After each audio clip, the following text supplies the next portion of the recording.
যে সকল বিডিআর সদস্য বিনা দোষে শাস্তি পেয়েছেন তাদের শাস্তি মওকুফ এবং রাষ্ট্রীয়ভাবে পুনর্বাসনের দাবিতে আমরা 9 সদস্যের একটি প্রতিনিধি দল প্রধান উপদেষ্টার বাসভবন বরাবর আমরা যাই, কিন্তু সেখানে প্রধান উপদেষ্টা উপস্থিত না থাকায় তার সাথে আমাদের সরাসরি কোনো কথা হয়নি। প্রধান উপদেষ্টার পক্ষ থেকে যিনি এসেছিলেন তার কাছ থেকে আশানুরূপ কোনো আশ্বাস আমরা পাইনি। তিনি বলেছেন এই পিলখানা হত্যাকাণ্ডের বিষয়টি প্রধান উপদেষ্টা অবগত আছেন, কিন্তু প্রধান উপদেষ্টার পক্ষ থেকে কোনো প্রকারের কোনো আশ্বাস তিনি আমাদেরকে দিতে পারেননি। ইতপূর্বে আমরা দেখেছি আইন উপদেষ্টা এবং স্বরাষ্ট্র উপদেষ্টা দুইজন এই কমিশন গঠন নিয়ে 2 রকমের বক্তব্য দিচ্ছেন।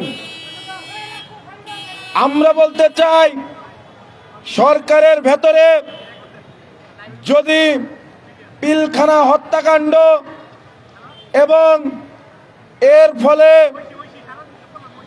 যে বেইনসাফি জুলুম বিডিআর সদস্যদের এবং তাদের পরিবারের সাথে হয়েছে, তার যদি কোনো কার্যকরী পদক্ষেপ আমরা না দেখতে পাই তাহলে আমরা এর চেয়ে অনেক বেশি কঠিন কর্মসূচি দেব এবং সেটি হয়তো কালকে। আজকে আপনারা শান্তিপূর্ণভাবে এইখানে অবস্থান নিয়েছেন, জনদুর্ভোগ বিবেচনা করে আমি আপনাদের অনুরোধ করব কেন্দ্রীয় শহীদ মিনারে অবস্থান নেওয়ার জন্য। ধন্যবাদ। কিন্তু কালকে আপনারা জানেন কোর্টে শুনানি আছে, যদি সেইখানে আমরা ন্যায় বিচারের কোনো ইঙ্গিত না পাই তবে আমাদের এই অবস্থান কর্মসূচি শুধু এইখানে হবে না, আমরা শাহবাগ ব্লকেট করব। ততক্ষণ পর্যন্ত